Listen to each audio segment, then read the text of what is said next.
Hello guys आशा खालामो नोंथांमोना गोजोनै आरो मोजाङै दं। नोंथांमोनखौ आंनि इउटिउब चेनेलाव बरायबाय।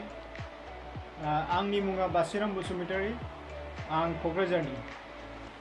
दिनै आं नोंथांमोननि सिगाङाव मोनसे एकदम खान्नादा भिडिअ बानायना लाबोदों।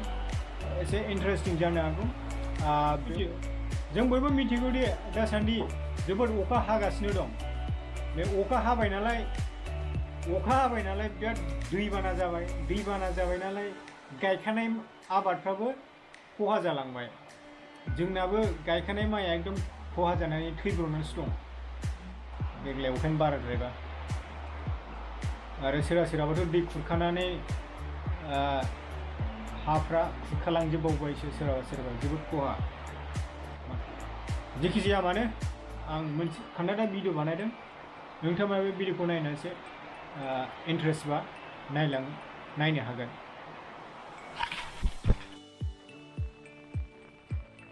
देग्लाय बोसोरनि 3 नाम्बार दैबाना बियो। नायदो, नायनो हागोन दैबाना। अखाया हाबाय नालाय दैबानाथ' जागोन ना। कन्टिनिउवासलि अखा हाबाय नन स्टप, दैबानाया जाबाय।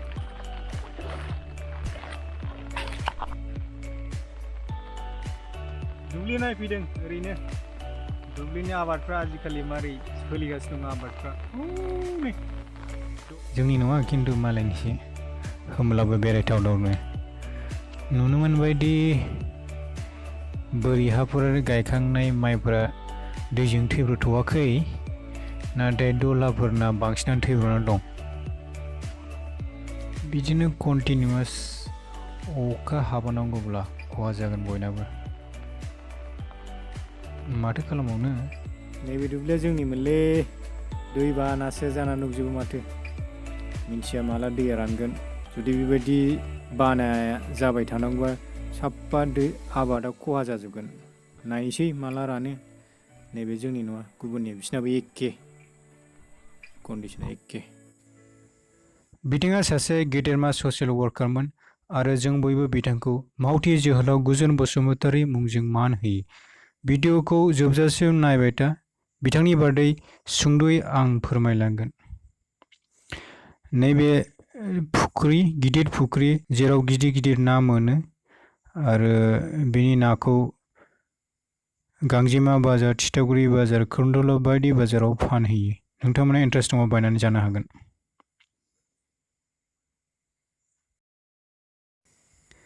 बे फुख्रियाव नाफोरा गिदिर देरसोगारो। नाफोरा गोथावबो जायो। बेनो जाहैबाय हादल गामियाव थानाय थारं दैसानि डेम बान्दोआ बेनो। नोंथांमोना जायफोर डेमखौ नुफेराखै नायदो। वाव, दैया बिराद स्पिडै बोहैदों। मोसौ फाफ्लि जालायलायनाय हनै। दैया गोदो जोंबो दुगैफैयोमोन, बै साइडआव दुगैजायो। दाबो साइडआव दुगैजायो। ओमफ्राय नैबे हगारनाय दैल' नालाय एसे गिथाव बाथाव नुदों। इलेक्ट्रिक कारेन्ट दिहुननो गैया बेवहाय, माबा गैया। इलेक्ट्रिसिटि दिहुननो थाखाय जेनेरेटर खालामा। दैयाबो एसेल' फिसा नालाय ओंखायनो जाहैस्लाबा। लावथियावसो इलेक्ट्रिसिटि दिहुनो। এটা 2 কেজি মান হ'ব নেকি? 2 কেজি মান হ'ব ন? পাই গ'ল। বেয়া ফূৰ্তি ন? এইটো কি মাছ? আচ্ছা, নাম মুত্ৰা বুলি কওঁ আমি। ঠিকেই আছে, বঢ়িয়া।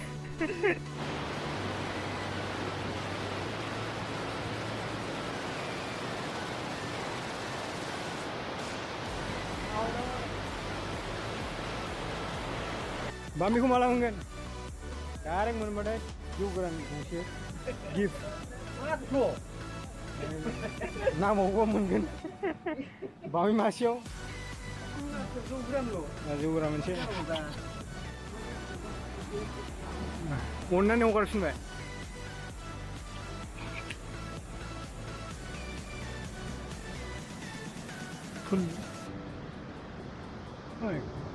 थाबथालायबाय।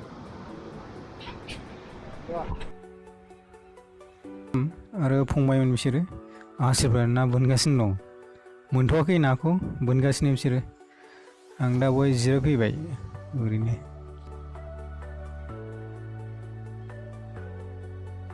भिउ देखायनो नोंथांमोननो नायबाय था नोंसोर दैया हयले नै फाव फाव गलांथारो गेटजों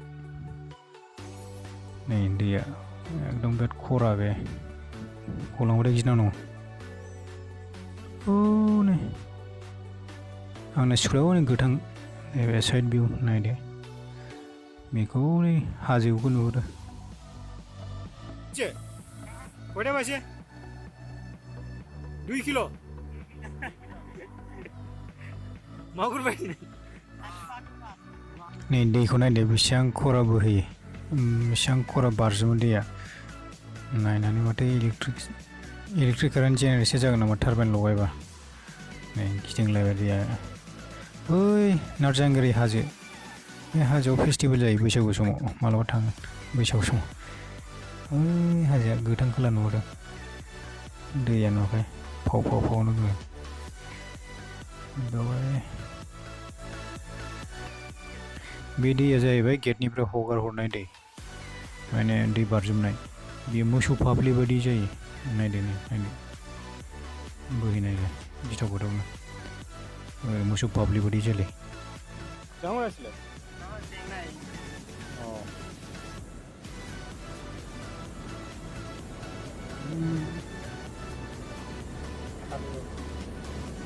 খাটিব না বিষ আছে মারিলে যে নদীর নামই আছে ওই ফেলে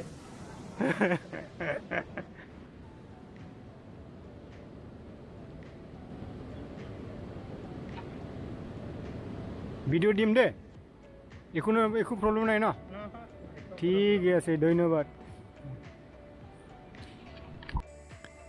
गेटफोरा फारनै दं नैबे खोला फारसे थांनाय जायखौ जाम्फै होनो ओमफ्राय नैबे सानजा थांनाय थारंनि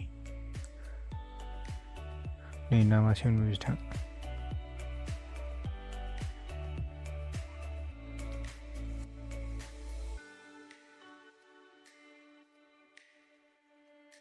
वा मोननायनि एक्सप्रेसनखौ नायना बेसेबां केटफिश बिथांजों हायो बिथाङा नाबो हमगासिनो दं आरो थालिरबो नै दांथाम बायनानै लाखाबाय थालिर मोनवा जागोन ना बे मोसौआ दैबो नांनानै दंमोनलै नै टिउबवेलनि माबायाव दा बेखौ बख'ना होबाय आं खेवना होबाय मोसौ दामब्रा नाथारबो गैया बोलो गोराथार खुन्थियाथ' गुखानायसो दंफां खानायमोन दा बेखौ आं खास्लायनानै दोननोसै मोसौ दामब्रा बोलो गोराथार आसोला खानानै दोनबाय आं ओइ माबायाव मा बिफां बैग्रि बिफाङाव खानानै दोनबाय डाइरेक्ट गांसोबो दङ दंनायालाय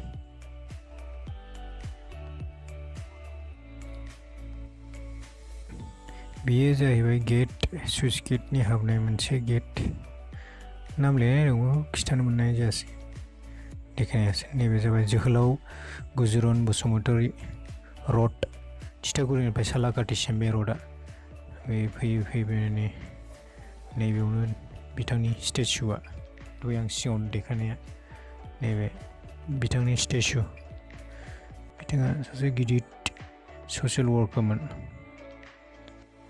गुजुरन बसुमतारी रड बियो थिथागुरियाव दं थिथागुरिनिफ्राय सालाकाटिसिम बे रडआ सालाकाटिया बै हाजोआ बेनो दा आं गिदिंफिनबाय दा बे थिथागुरि फारसे थांनाय लामा नैबे फुख्रिया बेनो बे फुख्रियाव देरो बे फुख्रियाव फारनैबो नैबे हालादुर गामिनि राइट साइड ना ओमफ्राय नैबे लेफ्ट साइडनाबो सावथालफोरनि लावरिफारा गामिनि बेयो फुख्रिया बिसोरबो ना फिसियो गिदिर देरसोगारो खेबसेखालि नैबे लामाया बायखांबायब्रा दैबानाजों दा बानायफिनबाय लामानि कन्डिसना मोजाङै दं आं बेयाव सम सम बेरायफैयो ओमफ्राय मोजां बेरायनो मोजां मोनो फ्रेश एयार माने इन्ट्रेस्ट मोनो आं बे लामाखौ बेरायनो बिनि उनाव थाङै फैनानै दालांखौ मोनसिगोन बावनो बे दालाङानो जाहैबाय थारं दालां गोदो बेजों लामा गैयामोन बिराद खस्थ' जायोमोन बे ओरै सालाकाथि फारसेनि लामा जेरै लावरिपारा फाख्रिगुरि गामि बेनिफ्राय बे हालादल गामि थांलाय फैलाय सालाकाथियाव थांलाय फैलाय बिराद खस्थ' जायोमोन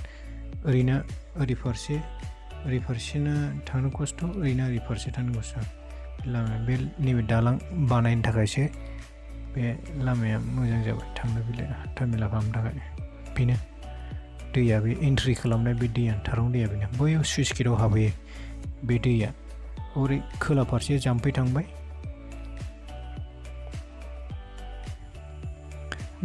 दा बे जाबाय हालादल गामिनि रड सिदा थिथागुरिसिम सहैनो बेजों थांबा लामानि कन्डिसना मोजां नैबे लेफ्ट साइडआव प्राइमारि स्कुल दं जेराव आं फरायदोंमोन प्राइमारि स्कुलखौ ओमफ्राय नैबे